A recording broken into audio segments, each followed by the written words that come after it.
साथ यशु शुक्ला। स्वागत है आपका हमारी खास पेशकश स्पेशल रिपोर्ट में।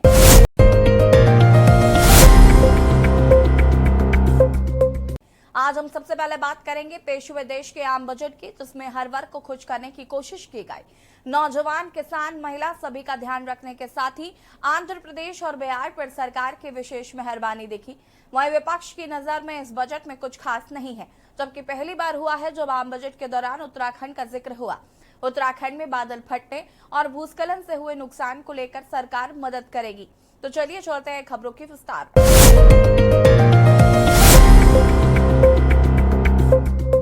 वित्तीय वर्ष 2024-25 के लिए पूर्ण केंद्रीय बजट लोकसभा में पेश किया गया। वित्त मंत्री निर्मला सीतारमण ने सरकार का 11वां पूर्ण बजट पेश किया। वित्त मंत्री निर्मला सीतारमण ने अपने अंतरिम बजट भाषण के दौरान टैक्सेशन से जुड़ा कोई बड़ा बदलाव नहीं किया था, लेकिन इस बार उन्होंने कुछ अहम ऐलान किए हैं। देखें रिपोर्ट। टैक्स में बड़े बदलाव। न्यू टैक्स रिजीम में टैक्स स्लैब में बदलाव। 0 से 3 लाख आय पर कोई टैक्स नहीं। 3 से 7 लाख पर 5% टैक्स लगेगा। 7 से 10 लाख पर 10% टैक्स देना होगा। वहीं 10 से 12 लाख पर 15% टैक्स देना होगा। 15 से ऊपर की कमाई पर 30% टैक्स तय किया गया है। पुराने टैक्स रिजीम में कोई बदलाव नहीं है। वित्त मंत्री ने करीब 4 करोड़ लोगों को टैक्स से जुड़े लाभ होने की बात कही है। इस बार अपने बजट भाषण में वित्त मंत्री ने कहा कि सरकार करों को सरल बनाने, करदाता सेवाओं में सुधार करने, कर निश्चितता प्रदान करने और मुकदमेबाजी कम करने के प्रयासों को जारी रखेगी। इस बार वित्त मंत्री ने नई कर प्रणाली में 3 से 7 लाख रुपए तक 5% कर का प्रावधान किया। बजट भाषण में वित्त मंत्री की बड़ी बात है। चैरिटी के मामलों में 2 अलग अलग व्यवस्थाओं की जगह एक कर छूट व्यवस्था होगी। न्यू टैक्स रिजीम में स्टैंडर्ड डिडक्शन 50,000 से बढ़ाकर 75,000 कर दिया गया है। विभिन्न भुगतान के लिए 5% टीडीएस की जगह 2% टीडीएस की व्यवस्था होगी। म्यूचुअल फंड या यूटीआई के रीपर्चेज पर 20% टीडीएस को वापस ले लिया गया है। ई कॉमर्स ऑपरेटर्स के लिए टीडीएस को 1% से घटाकर 0.1% कर दिया गया है। टैक्स समाधान के लिए जन विश्वास 2.0 पर काम जारी है। म्यूचुअल फंड के रिपर्चेज पर टीडीएस खत्म।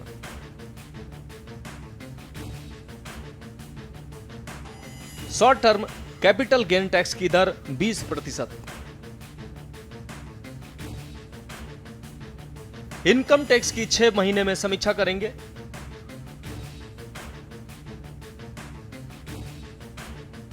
एंजल टैक्स हटाया गया।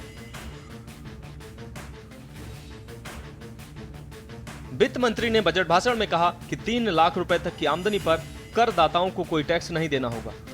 7 से 10 लाख रुपए तक की आमदनी वालों के लिए 10% टैक्स का प्रावधान किया गया है। वित्त मंत्री के अनुसार नए ऐलानों से 4 करोड़ लोगों को नई कर प्रणाली में 17,500 रुपए तक का लाभ होगा। वित्त मंत्री ने पेंशन भोगियों के लिए पारिवारिक पेंशन पर कटौती 15,000 रुपए से बढ़ाकर 25,000 रुपए कर दिया है। सरकार के इस फैसले से देश के वरिष्ठ नागरिकों को लाभ मिलेगा। मिडिल क्लास और रोजगार पर फोकस। युवाओं के लिए 2 लाख करोड़। विकसित भारत का रोड मैप तैयार। 5 साल में 4.1 करोड़ का युवाओं के लिए पैकेज। शिक्षा और स्किल बढ़ाने के लिए 4.8 करोड़। 32 फसलों के लिए 109 किस्म लॉन्च करेंगे। 5 राज्यों में किसान क्रेडिट कार्ड लॉन्च करेंगे। महिलाओं के लिए कौशल विकास योजना। वित्त मंत्री निर्मला सीतारमण ने कहा कि मध्यम और उच्च वर्ग के लिए कुछ वित्तीय परिसंपत्तियों पर पूंजीगत लाभ छूट सीमा को बढ़ाकर 25 लाख रुपए सालाना करने की योजना है। उन्होंने वित्त वर्ष 2024-25 के लिए बजट पेश करते हुए वायदे एवं विकल्प प्रतिभूतियों के मामले में प्रतिभूति लेन देन कर 0.02% और 0.1% बढ़ाने का प्रस्ताव किया है। सीतारमण ने कहा कि शेयर पुनर्खरीद से होने वाली आय पर कर लगेगा। वित्त मंत्री ने कहा कि कर विवाद कम करने के लिए सरकार विवाद से विश्वास योजना 2024 लाने की तैयारी कर रही है।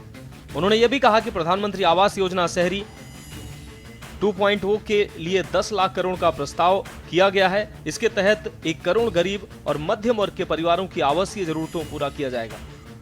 सीतारमण ने राष्ट्रीय औद्योगिक गलियारा विकास कार्यक्रम के तहत 12 नए औद्योगिक पार्क विकसित किए जाने की घोषणा की है।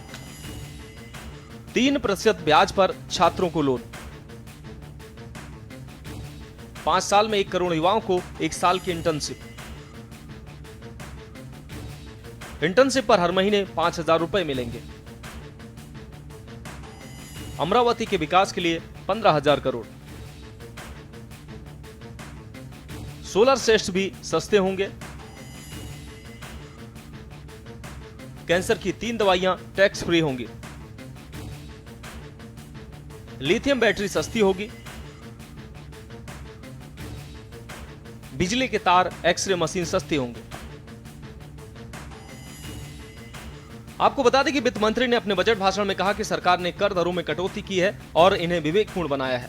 नई कर योजना के तहत अब 7 लाख तक की आय वाले करदाताओं के लिए कोई कर देनदारी नहीं है, जबकि वित्तीय वर्ष 2013-14 में 2.2 लाख तक की आय वाले करदाताओं को ही कर देनदारी से छूट मिलती थी। टैक्स पेयर्स को मिलने वाली सुविधाओं पर कहा कि पिछले 5 वर्षों में करदाता सेवाओं में सुधार करने पर हमारा विशेष जोर रहा है। स्पेशल डेस्क के न्यूज इंडिया। आम चुनावों के बाद आए इस बजट में सरकार की घोषणाओं पर सबकी नजर टिकी हुई थी। ऐसे में किसानों को भी इस बजट से काफी उम्मीदें थीं और सरकार ने उनके लिए भी कई अहम ऐलान किए हैं। आइए जानते हैं कि सरकार ने बजट में किसानों के लिए क्या ऐलान किया और इस बार क्या क्या बदलाव किए गए हैं। देखिए रिपोर्ट। आपको बता दें कि इस साल के बजट में किसानों का खास ध्यान रखा है और किसानों की कमाई में इजाफा करने के लिए कई कदम उठाए गए। बजट में किसानों और कृषि क्षेत्र में 1.52 लाख करोड़ रुपए का प्रावधान किया गया है।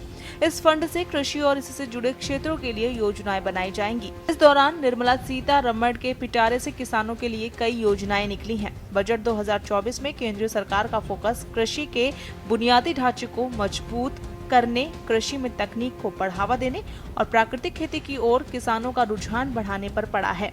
हालांकि बजट में प्रधानमंत्री किसान सम्मान निधि की राशि में बढ़ोतरी और MSP को लेकर कोई घोषणा नहीं की गई है।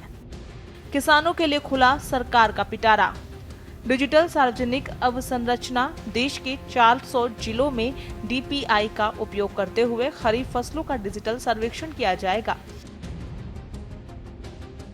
5 राज्यों में जन समर्थन आधारित किसान क्रेडिट कार्ड जारी किए जाएंगे। झींगा मछली ब्रूस्ट स्टॉक के लिए केंद्रीकृत प्रजनन केंद्रों का नेटवर्क स्थापित करने के लिए वित्तीय सहयोग उपलब्ध कराया जाएगा। ग्रामीण अर्थव्यवस्था की वृद्धि और रोजगार सृजन में तेजी लाने के उद्देश्य से राष्ट्रीय सहयोग नीति तैयार की जाएगी। किसानों के लिए 32 कृषि और बागवानी में फसलों की 109 उच्च पैदावार और जलवायु अनुकूल किस्में जारी की जाएंगी। क्रियान्वयन में सहायता के लिए 10,000 आवश्यकता आधारित जैव इनपुट संसाधन केंद्र स्थापित किए जाएंगे।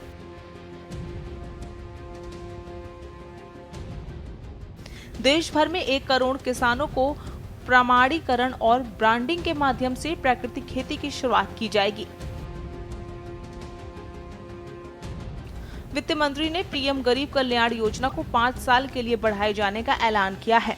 वित्त मंत्री ने कहा कि इससे 80 लाख से ज्यादा लोगों को आर्थिक मोर्चे पर फायदा पहुंचेगा। रोजगार कौशल प्रशिक्षण के लिए पीएम की 5 योजनाओं के पैकेज की घोषणा। इसमें 5 साल में 4 करोड़ 10 लाख युवाओं को लाभ मिलेगा। इस योजनाओं पर 2 लाख करोड़ रुपए खर्च किए जाएंगे। स्पेशल डेस्क के न्यूज इंडिया। इस साल के बजट में 4.1 करोड़ युवाओं के लिए रोजगार और कौशल विकास की योजनाओं की घोषणा की गई है। तो इसमें 5 वर्षों में 2 लाख करोड़ का केंद्रीय आवंटन किया गया है। इसके अलावा पहली बार नौकरी पाने वालों के लिए खास सौगात दी गई है। देखिए रिपोर्ट। केंद्रीय वित्त मंत्री निर्मला सीतारमण ने इस बार बजट में युवाओं का भी खास ख्याल रखा है। वित्त मंत्री ने इंटर्नशिप से लेकर सस्ते लोन का ऐलान किया है। सरकार 1 करोड़ युवाओं को इंटर्नशिप का अवसर देगी। इस दौरान युवाओं को 6,000 रुपए का मानदेय भी दिया जाएगा। बता दें कि वित्त मंत्री निर्मला सीतारमण का कहना था कि बजट में शिक्षा, रोजगार, कौशल विकास के लिए 1.48 लाख करोड़ रुपए का प्रावधान किया गया है। स्टूडेंट्स को सस्ते लोन दिए जाएंगे। इसके अलावा स्टूडेंट्स को मॉडल स्किल लोन भी देंगे। सरकार हर साल 1 लाख छात्रों को सीधे ई वाउचर देगी, जिसमें ऋण राशि पर 3% की ब्याज सब्सिडी होगी। आदर्श कौशल ऋण योजना को संशोधित कर 7.5 लाख रुपए तक के लोन की सुविधा दी जाएगी। सरकार स्थानीय संस्थानों में उच्च शिक्षा के लिए 10 लाख रुपए तक के लोन के लिए वित्तीय सहायता की व्यवस्था भी करने जा रही है। वित्त मंत्री ने विशाखापट्टनम चेन्नई इंडस्ट्रियल कॉरिडोर में कोपार्थी इलाका और हैदराबाद इंडस्ट्रियल कॉरिडोर में ओरवाकल इलाके में विकास के लिए स्पेशल पैकेज दिए जाने का ऐलान किया है। वित्त मंत्री ने पूर्वी भारत के लिए पूर्वोदय योजना की भी घोषणा की। पूर्वोदय स्कीम में बिहार, झारखंड, आंध्र प्रदेश, उड़ीसा राज्य आएंगे। निर्मला सीतारमण ने कहा, भारतीय अर्थव्यवस्था चमक रही है। मौजूदा दौर में महंगाई दर स्थिर है। ग्लोबल इकोनॉमी मुश्किलों के दौर से गुजर रही है। किसानों को मदद की जरूरत है। गरीब और महिलाओं पर हमारी सरकार का जोर है। वित्त मंत्री ने बड़ी राहत योजनाओं के संकेत दिए हैं। स्पेशल डेस्क के न्यूज इंडिया। यहाँ रुकेंगे एक छोटे से ब्रेक के लिए, जो अल हाजिर होते हैं।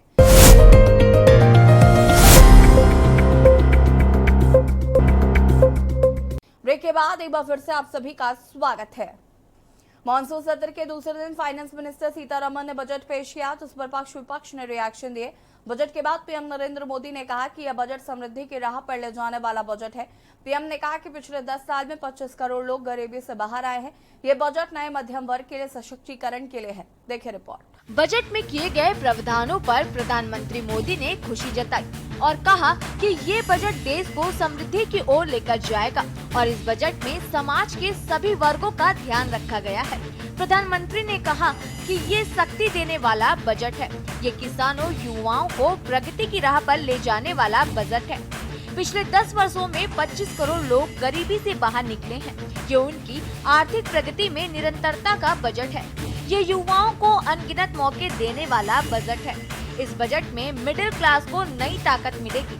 ये जनजातीय समाज, दलित, पिछड़ों को सशक्त करने की मजबूत योजनाओं के साथ आया है। इस बजट से महिलाओं की आर्थिक भागीदारी सुनिश्चित करने में मदद मिलेगी। प्रधानमंत्री मोदी ने कहा, इस बजट से व्यापारियों, लघु उद्योगों को प्रगति का नया रास्ता मिलेगा। बजट में उत्पादन पर भी बल है, इंफ्रास्ट्रक्चर पर भी बल है। इससे आर्थिक विकास को गति मिलेगी और गति को भी निरंतरता मिलेगी। रोजगार और स्वरोजगार को पैदा करना हमारी सरकार की पहचान रही है। आज का बजट इसी और सुदृढ़ करता है। आज का बजट इसे और सुदृढ़ करता है। साथियों, ये बजट समाज के हर वर्ग को शक्ति देने वाला बजट है। ये देश के गांव, गरीब किसान को समृद्धि की राह पर ले जाने वाला बजट है। पिछले 10 वर्षों में 25 करोड़ लोग गरीबी से बाहर निकले हैं। ये जो न्यू मिडिल क्लास बना है, यह बजट उनके सशक्तिकरण की निरंतरता का बजट है। इन नौजवानों को अनगिनत नए अवसर देने वाला बजट है। इस बजट से शिक्षा और स्किल को नई स्केल मिलेगी।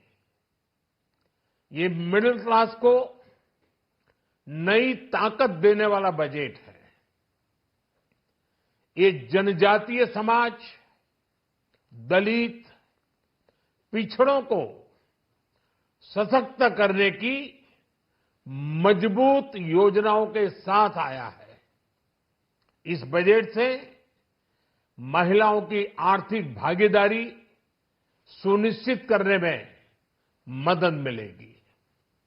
इस बजट से छोटे व्यापारियों, एमएसएमईज को यानी कि लघु उद्योगों का उसकी प्रगति का नया रास्ता मिलेगा। प्रधानमंत्री के अनुसार इस बजट में सरकार ने एम्प्लॉयमेंट लिंक्ड इंसेंटिव का ऐलान किया है। इस योजना के तहत जीवन में पहली नौकरी पाने वाले युवाओं की पहली तनख्वाह हमारी सरकार देगी। कौशल विकास और उच्च शिक्षा के लिए मदद हो या फिर 1 करोड़ नौजवानों को इंटर्नशिप की योजना, इसे युवाओं के गरीब के मेरे बेटे बेटी देश की टॉप कंपनियों में काम करेंगे, उनके लिए संभावनाओं के नए द्वार खुलेंगे। प्रधानमंत्री के अनुसार हमें हर शहर, हर गांव, हर घर एंटरप्रेन्योर्स बनाने हैं। हमने बिना गारंटी मुद्रा लोन की लिमिट बढ़ाकर 10 लाख से 20 लाख किया गया है। इससे पिछड़े दलितों, आदिवासियों को लाभ मिलेगा। हम मिलकर देश को औद्योगिक हब बनाएंगे। देश का एमएसएमई सेक्टर देश का केंद्र बना है। छोटे उद्योगों की बड़ी ताकत हमारा अहम कदम है। इस बजट में उनके लिए ईज ऑफ क्रेडिट बढ़ाने का इंतजाम किया गया है। प्रधानमंत्री नरेंद्र मोदी ने कहा, हम सब मिलकर भारत को वैश्विक विनिर्माण केंद्र बनाएंगे। इस बजट में लघु उद्योगों के लिए ऋण की आसानी बढ़ाने वाली नई योजनाओं का ऐलान किया गया है। विनिर्माण और निर्यात पारिस्थितिकी तंत्र को हर जिले तक ले जाने के लिए बजट में अहम घोषणा की गई है। ये बजट स्टार्टअप, नव प्रवर्तन, पारिस्थितिकी तंत्र के लिए ढेर सारे नए अवसर लेकर आया है। स्पेशल डेस्क के न्यूज इंडिया। इस बार के आम बजट में पहली बार हुआ जब आम बजट पेश के दौरान उत्तराखंड का जिक्र हुआ। वित्त मंत्री निर्मला सीतारमण ने बजट पेश करते हुए बताया कि उत्तराखंड में बादल फटने और भूस्खलन से हुए नुकसान को लेकर सरकार मदद करेगी। वहीं बजट पर सीएम पुष्कर सिंह धामी ने बजट की जमकर सराहना की है। उन्होंने कहा कि सरकार ने हर वर्ग को बजट से सौगात दी है। देखिए रिपोर्ट।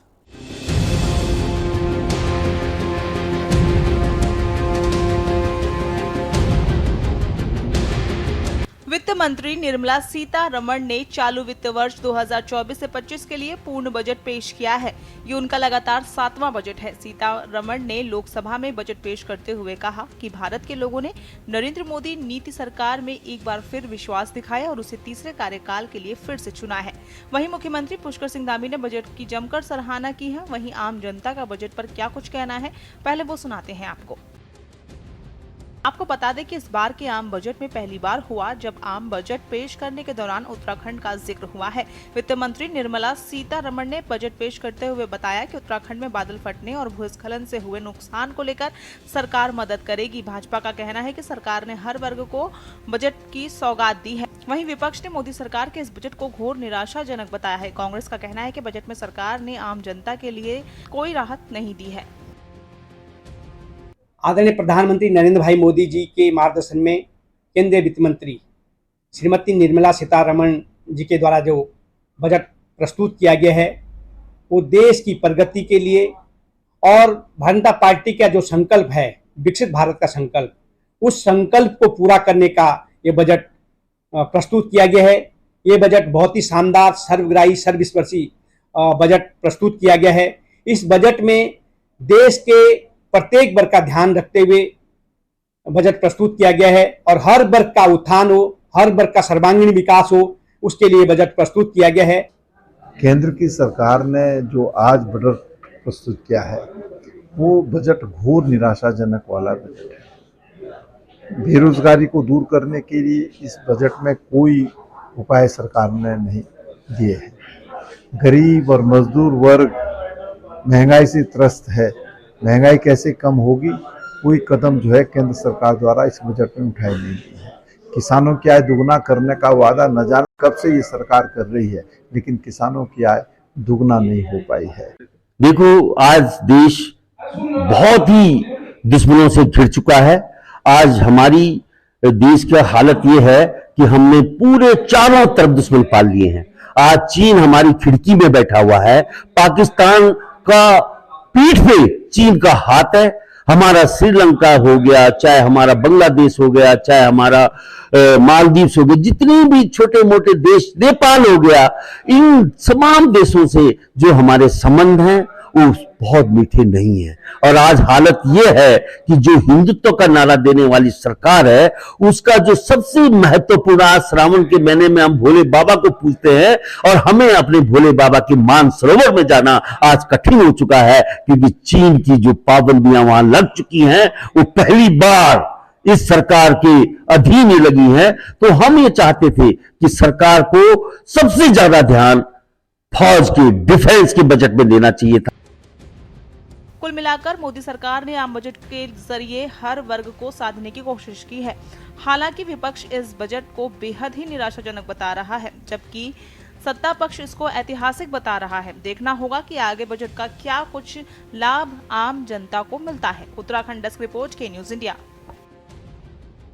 इस स्पेशल रिपोर्ट में फिलहाल इतना ही। देखते रहिए के न्यूज इंडिया। नमस्कार।